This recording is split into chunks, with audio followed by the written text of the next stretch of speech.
I like you and have no reason not to. I like you and have no reason not to. Hey, did you hear about that magic baby that was born in Bethlehem? Welcome back to the r/Civ 60 plus Civ Battle Royale Mark II Part 6. Today we're having username Demosthenisky do the narrations. Don't forget to ignore work and family obligations by indulging in all the hype and amazing fan-produced content easily found on the Megathread. Take a moment to soak in this lovely map made by Cylon with cities added by Laxarax Arascore, showing the state of the world as it was at the end of the last installment. Don't forget to get the full resolution image. Once again, we turn to our hex-accurate presentation of the history so far.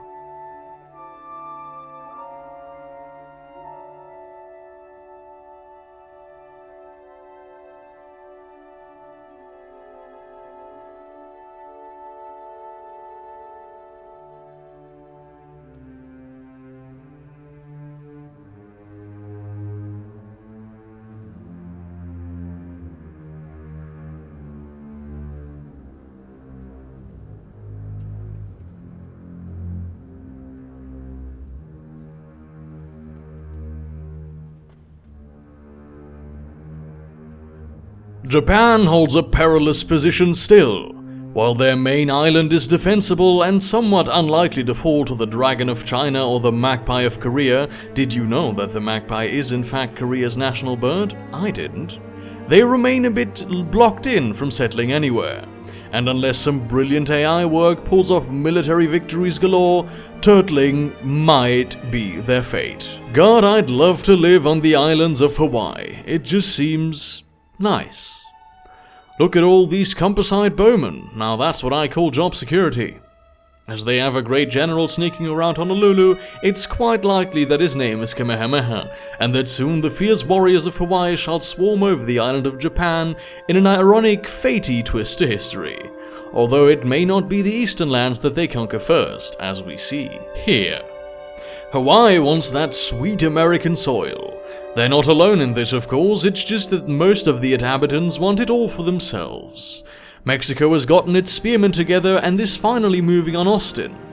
But will they actually do something this time, or just surround the walls and taunt them again? Here we see the pirates who don't do anything in their natural habitat. Jungling with plenty of rum to take mid. Bucks OP, please nerf. I assume I'm not the only one wishing to see a mighty empire of black land sprawling across the Caribbean. No? No. The pressure builds. Not a Melbourne method, Johnny. That one took hours. And will likely take hours more as Wanganui-Atara's territory starts pushing up against the Australian border. A strong fleet of triremes and another settler may be what it takes for the all-Aussies to lead in any potential war. But as Dracula said to Dooku, I wouldn't count on it. Speaking of Australian settlers, looks like one cheeky bloke is trying to sneak past the Aborigines here. Where he thinks he's going, I have no clue. Especially with that Indonesian settler sitting quite happily in the only strategically sound piece of empty land around. Perhaps they're going to visit their father, or perhaps my son. Regardless of the final location, it's doubtless a bad idea to leave a city cut off so far from your main territory. Egypt/Sparta versus Byzantium. Spartantium harder relaunches as Egypt's triremes try some potshots at the Komnenos fleet, and David sends out missionaries and a great prophet to spread the word of Yahweh and to invite the Egyptians and the Armenians to his kid Absalom's bar mitzvah. No one comes. Now that Sparta and Egypt have both declared war on Port Alexios, Leo's forces continue to move in on Ohrid. Very slowly. Something will doubtless happen in this war. Any moment now. Really. Meanwhile, Poland sits quietly in the north and dreams of rockets. They're all pretty sure that it's their destiny, even after that one guy declares that he dreamed of everyone going to an alien world where there's no religion and where trade routes on cities are limited.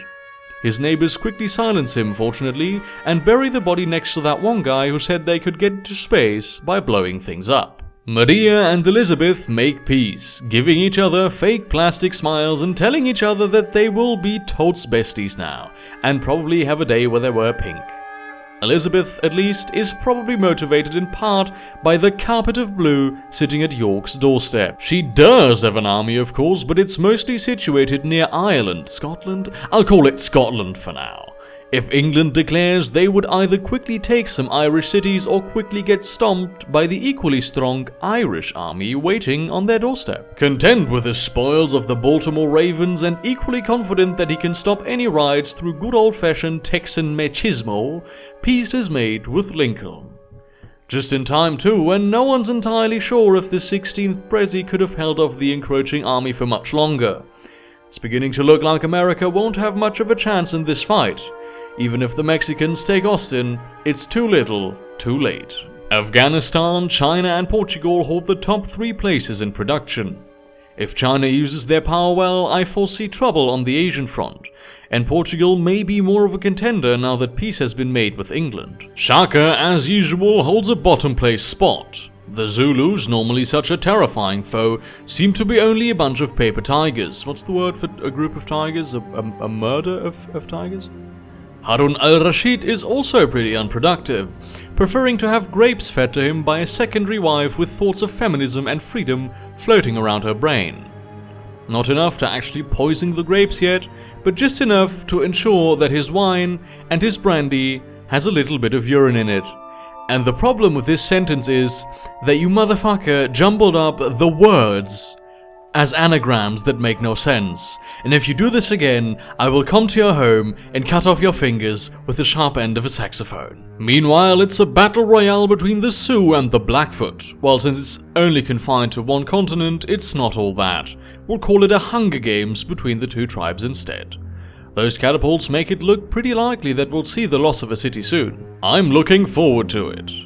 Lamentations of cattle, carrying off of women, all that jazz. The land war of Leonidas would probably be doing a bit better if he actually brought that great general to the front lines, but then I'm not a military genius whose men are trained like a pack of fierce animals. Like an ambush of tigers. Did you know that the word for a group of tigers was an ambush/streak? That's so dope. #TIL. 3-Bitsond may be a viable target, however, if they can bring their navy to bear. Nothing here we haven't seen before, so I'll just point out that the Spartans have a settler up there for absolutely no reason. I like to pretend that he's just looking at Poland, wondering why there's so many people there obsessed with balls. Platonically, of course. And like that, the city falls. The Blackfoot have taken a Sioux city, and are growing ever closer to their capital. A strong push forward could mean a lot for them here, and possibly control over all of Western Canada. Old Sarai's in the red now, and will likely fall next turn. The Mongols need to turtle up and use that defensive ground they have, tearing apart the invading forces before they can be stomped. Nam's in a bit of a bad place right now, as their army seems much too spread out to effectively fight China.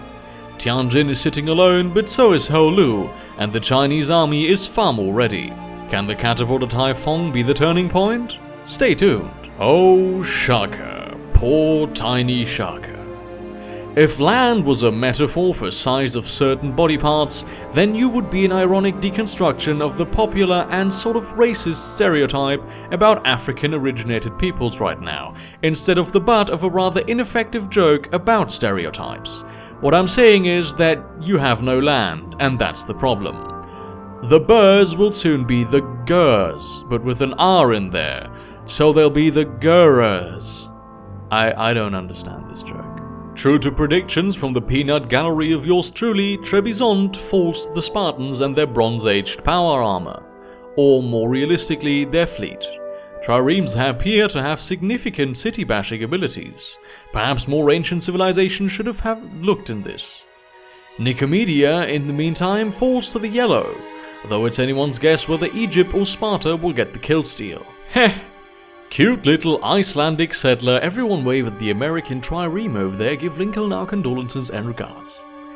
Where do you think you're going? My bet's that spot some copper and sundry stuff, just below Sherbrooke. Would you watch an Iceland vs Canada final form battle? Because I certainly would. Maria I, feeling emboldened by managing to stick a city next to Rome, has decided it's time to put on her big girl panties and go for the city that was built in a turn. Perhaps she figures it's a better idea than trying to take on France, and after all, if she manages to take some territory, perhaps she'll be better equipped to defend against the big blue blob.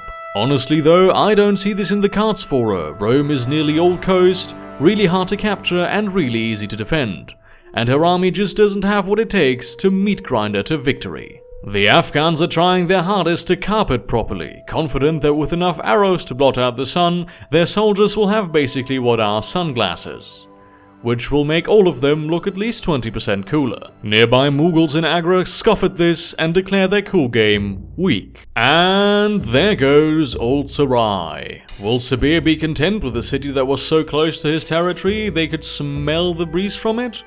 Or will he attempt to cross the mountainous expanse and take more from the Mongols? They have a couple of archers and a catapult near the fresh prize, but no melee units, so it's unlikely they'll have a chance at recovery. Poor Russia looks a bit hemmed in here. They'd need an army of seamstresses to get out of it. Hashtag pun of the day. And Nicomedia falls to the Spartan menace, which is much like the Phantom Menace, and that they both would have benefited from more practical effects. With only a single trireme nearby, the Byzantines seem fated to have permanently lost a second city. We ride, Spartan brothers. We ride to Constantinople. And Mexico, proving once more that living on a prayer is totes better than living in cities you've captured, declares peace with Texas. You had it in the bag, guys, and you muffed it. Battle erupts around Sichangu and Hunkpapa. The Blackfoot armies have taken damage. Can they hold on to what they've got? It doesn't make a difference if they make it or not. Meanwhile, Lester B. Pearson gives the territory a beguiling grin. In a shocking turnaround of events, Byzantium retakes Nicomedia. It won't last long, but whatever, they tried. 7 out of 10, participation award, etc. Jandamara completes the oracle. It tells him he's the wisest of all Greeks, which is weird, seeing how he's very aboriginal. Perhaps the oracle was showing him a future filled with Greek immigrants on the Australian continent after a second massive world war. Surprisingly, Indonesia manages to spread out quite a bit in the open Oceania. Another of their settlers is floating across the seas, a gleam in their eye and their pants. Lester B. Pearson's beguiling grin reaches max charge, and he declares war on Sitting Bull. There's not much hope for him now, hemmed in as he is by the Blackfoot and the bearers of Canifast Destiny combined. That's a big army Canada's got, and they're not afraid to jam their hockey sticks where they please. Huh? Mexico too? Oh, Benito. Don't you know that your men seem to have an irrational fear of actually capturing cities? Nicomedia flips again, and Spartan troops land dangerously close to a number of Byzantine cities. The archers and city defense may be enough to defend properly, or it may not. Come on guys, you were totally awesome in that one movie. Land some more death blows. Oh my sweet, sweet buccaneers. You know I love you all, their navy is growing fast, and it may be that the Lamaux launch an attack soon. The rum, after all, can't be gone forever. Off-screen, Napoleon declares war on Hitler. In other news, Napoleon declares war on Hitler on screen. There's only room for one megalomaniacal dictator with dreams of conquering Europe here, buddy. David and the nation of Israel declare war on Hitler, making my job difficult by being so inherently funny that no commentary could possibly make it funnier. Adolf, did you ever consider that you could try being better with people? Poland tosses a DOW, though those horsemen and warriors will have a tough time with all that Third Reichy spear stuff. Norway's starting to look a little cramped, and Sweden's looking a little spread out. Could now be the time for the true Nords to fight? Rumors of a young man in the army going by the name of Hjalti Earlybeard are as of yet unconfirmed. Yakusha's Great Wall surely keeps all invaders out, as if that blanket of an army wouldn't have done the job. Only partially kidding, as the horde of scouts to the north looks like a real threat. Heck, I'd be terrified. People who go outside for fun are scary. Uh-oh, looks like we may not see the fan-fiction-esque triumph of Israel over Berlin after all. Harun al-Rashid DOW's David, and the only defensible terrain he has is desert. Desert and scouts. Saladin joins him.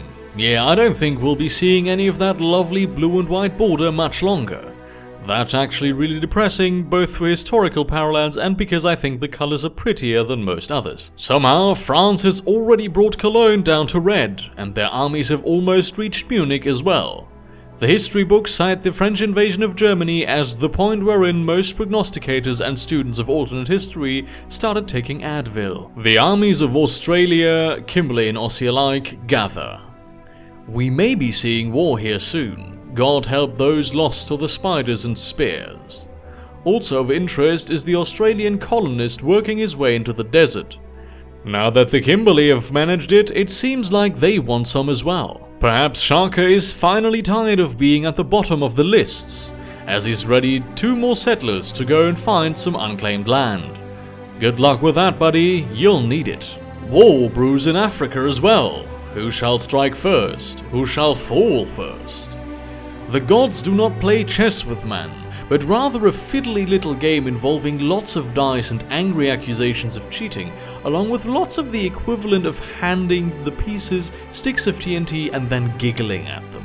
Bethlehem falls to yellow, and the defenders of Jericho start to take some damage. It's the end of the world as they know it. Cologne falls to La Grande Armée. Could Munich be next? I know who we're all rooting for. No, it's not Hitler. Unless your name rhymes with Evan Brown, you probably shouldn't be. Is it just me, or are one-tile island cities really cute? I think they're really cute. Oh, and in other news, the newly settled inhabitants of Copavagur say nasty things about the Irish. Varna will fall. All will fall before Sparta. Leonidas looks out over his territory and pronounces it good. The wolves will test the Byzantines. Born in the purple, the phalanx shall see what color they bleed. I'm not actually sure if what the Philippines have just done is called forward settling, or just obstinately proving that II has some difficulty imitating human cleverness. This could be an elaborate plot, of course, designed to either win the domination victory or fool me into thinking that it's not already plotting my eventual death in a more real-lifey sort of domination victory. But we'll never know either way. Tianjin is almost finished protesting the wholesale slaughter of their people, which is nice as it looks like their newfound conquerors have taken the wise strategy of holding their positions instead of assaulting China with a half-dead army. Cologne flips back and may stay that way unless the French army actually reinforces. Things you'd never hear a French person say.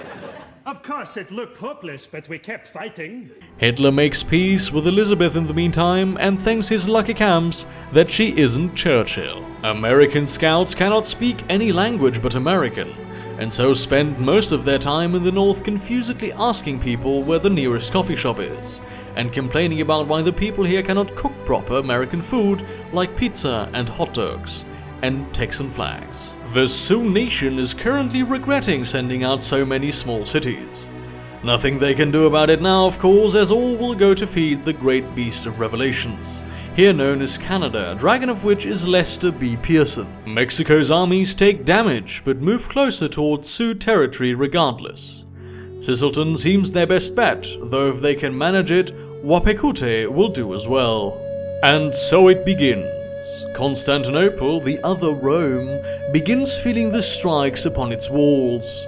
Those archers will make for a nasty Spartan meat grinder, but if they pressure it sufficiently, we may lose the Komnenos family. Which I'm okay with, by the way. I personally think that Theodora is more of a cutie, to be honest. Bethlehem falls to Saladin, and in an even more shocking turn of events, he declares war upon Leonidas. Olympia won't last long under that assault, and perhaps the Byzantines can take a breather if Leo sends troops to reinforce. Meanwhile, Tutu declares war on Hannibal, and everyone here giggles privately at his name. Everyone else is picturing regiments wearing pink tutus, right? It's not just me, is it? Saladin, not content with warring on Israel and Sparta at once, also declares on Carthage. It's okay though, all the other civs are making fun of him because he's got a silly hat. Armenia DOWs on Leonidas.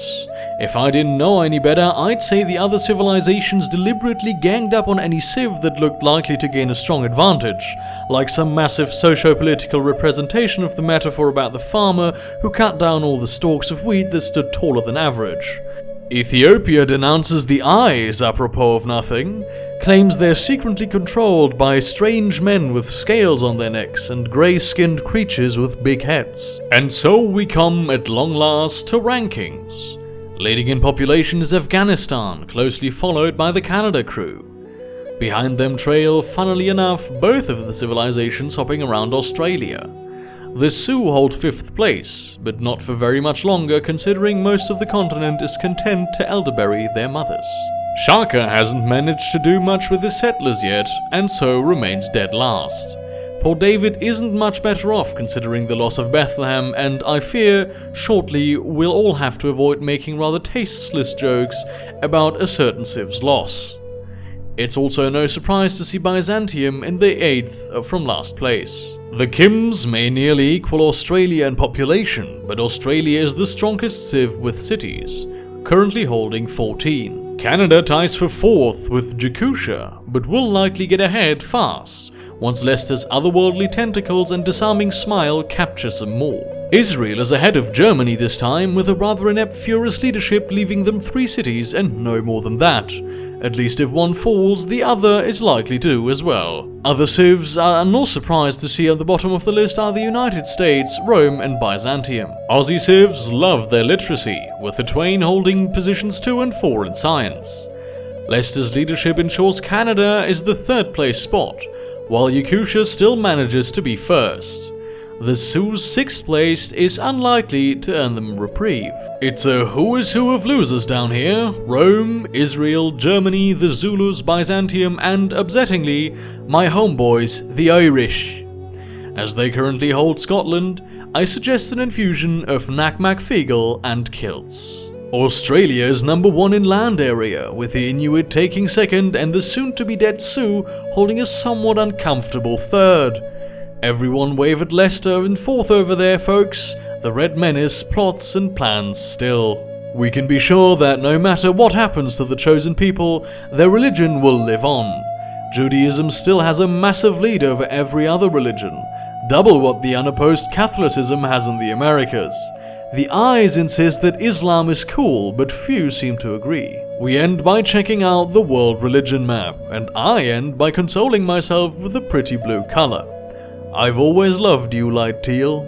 I've always loved you. Thanks so much to TPangolin for the opportunity to narrate. It's been awesome, he's been patient, and all of you are great people for making this big enough for people like me to joyfully discover.